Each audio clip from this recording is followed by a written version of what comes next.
तू तय करेगा, तू तय करेगा, तू तय करेगा, राहुल गांधी की तू तय करेगा। इतना मारेंगे ना, इतना मारेंगे कि सारी पत्रकारिता तुम्हारे पीछे घुस जाएगी।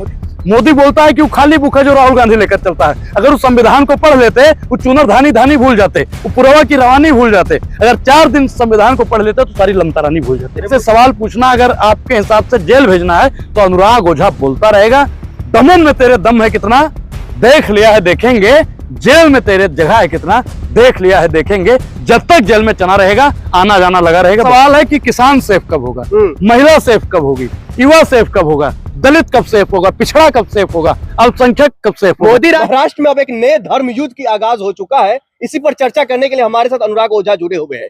क्या लगता है अब महाराष्ट्र में आम मुद्दों को छोड़ करके धर्म युद्ध शुरू हो गया? देखिए, धर्म युद्ध की बात डिप्टी सीएम जी कर रहे हैं। उनका लड़का विदेश में पढ़ रहा है, उनकी जो धर्म पत्नी है वो धर्म नहीं बचा रही है, रील बना रही हैं और कह रहे हैं कि गरीब गुरबा किसान दलित पिछड़ा आदिवासी का लड़का जाके धर्म बचाए। अभी आपने देखा होगा, धर्म बचाने के चक्कर में हमारे भाई ब्राह्मण लड़का गोपाल मिश्रा भैया किस प्रकार से उसके साथ में कृत्य किया गया।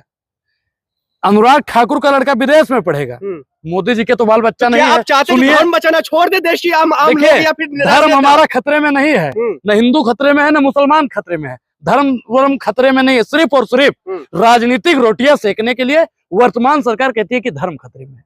धर्म को किससे खतरा हो सकता है? धर्म को आखिर खतरा किससे है? अरे मुसलमान सिर्फ 20% है, 80% हिंदुओं की आबादी है दादा की नहीं है, और खतरा किससे है कि 20% लोग हमको मारेगा? यही लोग तो कह रहे हैं ना, जो 20% लोगों से ही हमें खतरा है, इनसे बच करके रहना है। 20% लोगों को तो खतरा होना चाहिए 80% लोगों से, लेकिन वो लोग सुरक्षित महसूस कर रहे हैं और हमको बताया जा रहा है कि हम खतरे में हैं। हिंदू महाराज खतरे में हो ही नहीं सकता। तो फिर ये अगर धर्म बातें क्यों कर रहे हैं? सुनिए, अपनी राजनीतिक रोटियां चमकाने के लिए, अपनी राजनीतिक रोटियां सेकने के लिए उसे क्या अगर जरूरत है? जनता तो उसके साथ अरे जनता वंता कोई नहीं साथ में है, जनता वंता साथ में नहीं, सिर्फ और सिर्फ हिंदू मुसलमान का एंगल देकर चुनाव को जीतना चाहते हैं। अगर वाकई में धर्म खतरे में है तो अमित शाह अपने लड़के को भेजें, अगर धर्म खतरे में है तो अनुराग ठाकुर अपने लड़के को भेजें, अगर धर्म खतरे में है तो राजनाथ अपने लड़के को भेजें, स्मृति ईरानी अपनी बिटिया को भेजें, तब धर्म बचेगा, तब अनुराग ओझा आगे जाएगा। सुनिए, अनुराग ओझा के हाथ में कलम नहीं पकड़ाना चाहती है सरकार, कलम नहीं पकड़ाना चाहती है, लेकिन अनुराग ओझा के हाथ में वो झंडा पकड़ा के जय श्री राम और मस्जिद के सामने मुजरा करवाना चाहती है। अनुराग ओझा जानता है कि राम को मन में रखते हैं, राम प्रेम से प्रकट होते हैं।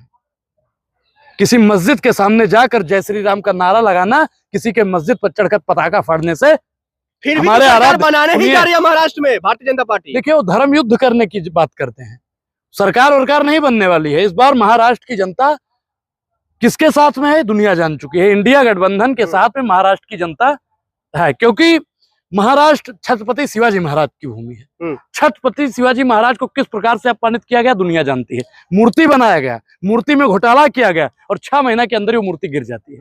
ये छत्रपति शिवाजी महाराज का अपमान है कि नहीं है? और महाराष्ट्र का लोग इस बार छत्रपति शिवाजी महाराज के अपमान का बदला वोट से लेंगे। लेकिन किन मुद्दों पर चुनाव होगा? एक तरफ तो धर्म युद्ध हो रहा है, दूसरी तरफ जो आम लोगों की बात तो भारतीय जनता पार्टी कर रही है। देखिए, महाराष्ट्र का चुनाव मोहब्बत और नफरत की लड़ाई पर है।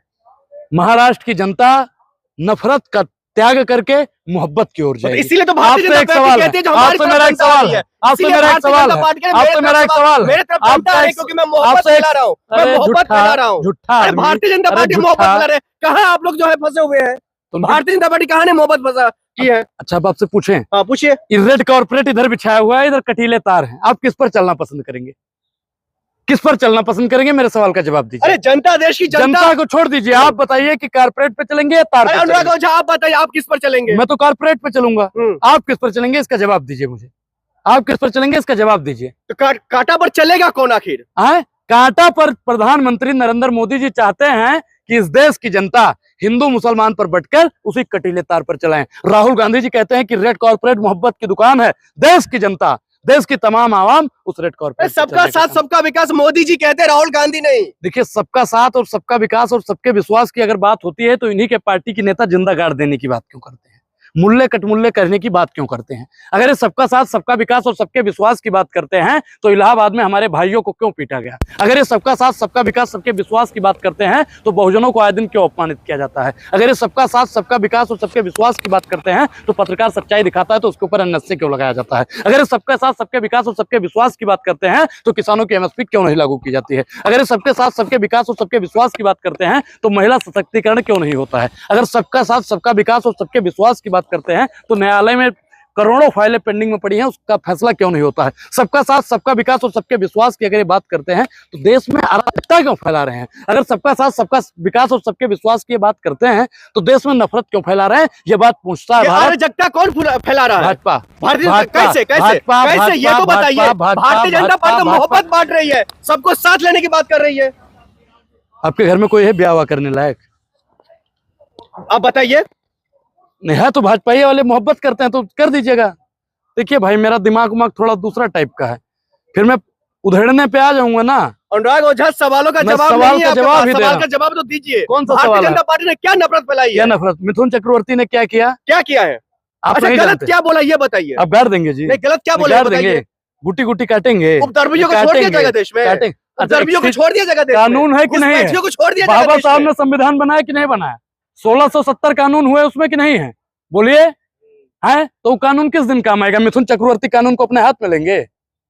बोलिए दादा, मिथुन चक्रवर्ती अपने हाथ में लेंगे? उस पर कार्रवाई भी तो हुआ है। अरे ये बताइए, आप कार्रवाई हुआ है कि नहीं हुआ? देखिए, लश्कर भी तुम्हारा है, सरदार भी तुम्हारा है, तुम सच को झूठ दिखा दो, अखबार भी तुम्हारा है। इस दौर के फरियादी जाएं तो कहां जाएं? अदालत भी आपकी है, सरकार भी आपकी है। अगर वही चीज आप बोल देते, एक बार आप बोल के दिखाइए कि गुट्टी गुट्टी काट देंगे, फिर देखिए आपके साथ में क्या होता है। अरे जो मोदी का विरोध करेगा उसको कुट्टी कुट्टी कराता जाएगा। ये कब से होने लगा भाई? आप बताइए दादा, आप तो बुजुर्ग पत्रकार हैं, आप बताइए कि नेहरू जी का कॉलर पकड़कर सवाल पूछा गया था, नेहरू जी ने किसी को कहा था गुट्टी गुट्टी कटवा देंगे? इंदिरा जी को इतनी गोलियां लगी, राजीव गांधी जी को बम से उड़ाया गया, कभी कांग्रेस ने कहा गुट्टी गुट्टी काट देंगे? बताइए। कांग्रेस फेल क्यों हो गई फिर? कांग्रेस मोहब्बत की दुकान चलती आती है और मोहब्बत करने वाला किसी न किसी दिन फिर अपने मुकाम पर पहुंचता है। अरे एक है तो सेफ है। बिल्कुल, एक है तो सेफ है। माधवी बुच का नाम सुने हो जी? और उनका जैसा के पापा का क्या नाम है? अमित शाह। और देश के प्रधानमंत्री का मोदी जी। अजीत डोभाल का नाम सुने हो? और जो सबसे बड़ा आदमी है देश का, उसका क्या नाम है? मोदी जी। अडानी। तो ये 5 लोग अगर एक हैं तो ही सेफ हैं, अगर ये 5 लोग बिखरे तो ये अनसेफ हो जाएंगे। देश की जनता की किसान सेवा कर रहे सेफ हैं। कब होगा? देश की जनता किसान की सेवा सेफ कर कब रहे हैं। होगा? मेरा सवाल है कि किसान सेफ कब होगा? महिला सेफ कब होगी? युवा सेफ कब होगा? दलित कब सेफ होगा? पिछड़ा कब सेफ होगा? अल्पसंख्यक कब सेफ होगा? मोदी राज में सब मुसलमान सेफ सुनिए, है। अनुराग ओझा, मुसलमान अनुराग ओझा, सुनिए। मोदी जी अरे के राज भाई में सुनिए, सब सेफ है। मैं फिर तू तलाक पे आ जाऊंगा, मैं तू तलाक पे आ जाऊंगा, सवाल तू का तलाक जवाब पे आ जाऊंगा, मोदी जी के राज में सब क्यों नहीं सेफ है। दिखाएंगे? मोदी जी के राज में तू सब तलाक सेफ पे आ है। जाऊंगा, फिर मोदी जी के दिक्कत राज हो में जाएगी। सब सेफ है। क्या मुसलमान गलत है? दाढ़ी और टोपी लगाकर कब अपने आप को सुरक्षित महसूस करेगा? सड़कों पे घूम रहे हैं, सुरक्षित महसूस कर रहे हैं। अरे ट्रेन में किस प्रकार से मारा जा रहा है, काश ईश्वर करे तुम अगले जन्म में मुसलमान के घर पे पैदा हो और फिर भाजपा के शासन में तुम हो, फिर देखता हूँ कि दाढ़ी और टोपी लगाकर किस प्रकार से तुम घूमते हो। मुसलमान खुश है मोदी राज में? मुसलमान खुश नहीं है। आप जैसे लोग राजनीति कर रहे हैं। देखिए, हम लोग तो असुरक्षित हैं क्योंकि सबसे ज्यादा प्रताड़ित ब्राह्मणों को ही किया गया इनकी सरकार में। उत्तर प्रदेश में सबसे ज्यादा ब्राह्मण ही मारे गए, ब्राह्मणों का घर जला दिया जाता है, ब्राह्मणों के हाथ में झंडा पकड़ा दिया जाता है, जाओ जी, और तुम मार दिए जाओ। तो ब्राह्मणों को सिर्फ और सिर्फ लॉलीपॉप पकड़ाने का काम किया। उसके बाद में नहीं, हम ना बटे हैं ना कटेंगे। काटेगा कौन महाराज? काटेगा कौन हम लोगों को? वही। अब बताइए कि 85% है बहुजन, ठीक, मतलब, और फिर 15% में ये लोग आ गए, तो बहुजन किसको काटेगा या 15% वाले किसको काटेंगे? ये काटने और बांटने की जो अंग्रेजों की नीति थी ना कि फूट डालो और देश की तमामों संपत्ति को लूट डालो, फूट डालो राज करो, तो भाजपाई उन्हीं के वंशज हैं, उन्हीं की वंशावली है। वो भी चाहती है कि इस देश में फूट डालो और राज करो, भाई भाई को लड़वा दो। एक चीज बताएं, अनुराग ओझा से बात मत कीजिए, पहले अनुराग ओझा की सुनिए। जो अपने भाई भाई नहीं बात करते हैं वो भी आज हमसे कह रहे हैं कि एक रहोगे तो सेफ रहोगे। अरे मोदी जी अपने घर वालों से कहे नहीं बात करते हैं। जब एक मोदी जी को, और का क्या नाम था उनकी पत्नी का? यशोदा बहन। वो दोनों एक साथ क्यों नहीं रहे? एक रहते तो सेफ रहते। और सेफ रहते तो बाल बच्चा होते। मोदी जी के एक रहने की, सेफ रहने की बात हो या बटे को कटो पे, तो मीडिया तो लगातार इनके जस्टिफाई कर ही रही है कि ये तमाम चीजें सही है। नहीं तो आप भी तो जस्टिफाई ही कर रहे हैं। सही क्या है? ये कहां तक सही है? किस माध्यम तक सही है? ये काटने की बात कहां से आ गई राजनीति में? बेटी को छीन लेंगे, कभी मंगलसूत्र को छीन लेंगे, कभी भैंस को खोल लेंगे। अरे 20% मुसलमान है, 20% के मुसलमानों से हमको दिक्कत है। तो वह वाइट भी फिर क्यों मतलब बची हुई है टीवी जर्नलिज्म में? मैं एक चीज बताऊं भाई, वो लोग दलाली करते हैं। कुछ लोग आए थे मुजरा बंद करवाने, लेकिन सिक्कों की खनक देखकर खुद मुजरा करने बैठे। अरे दलाली तो आप कांग्रेस का कर रहे हैं। तू तय करेगा, तू तय करेगा, तू तय करेगा, राहुल गांधी की तू तय करेगा। इतना मारेंगे ना, इतना मारेंगे कि सारी पत्रकारिता तुम्हारे पीछे घुस जाएगी। शांत रह के तमीज से बात कीजिएगा। तालीमें नहीं है, आपने लिया तालीम आप जाइए लीजिएगा। राहुल गांधी जी जितना पढ़े लिखे हैं इस देश का, दो तीन नेताओं का नाम बताइए, 2-3 नेताओं का नाम बताइए जो राहुल गांधी कितना पढ़े। आपके चाचा जिनकी 24 घंटा तू दलाली करता है, वो कितना पढ़ा लिखा है? वो कितना पढ़ा लिखा है? उस संविधान की किताब को कहता है खाली बुक है। बोला दादा कि नहीं बोला? मोदी बोलता है कि वो खाली बुक है जो राहुल गांधी लेकर चलता है। अगर उस संविधान को पढ़ लेते, वो चुनर धानी भूल जाते, वो पुरवा की रवानी भूल जाते। अगर 4 दिन संविधान को पढ़ लेते तो सारी लमतरानी भूल जाते। संविधान को पत्रकारों को धमकी। अरे पत्रकार को तो लतियाना चाहिए।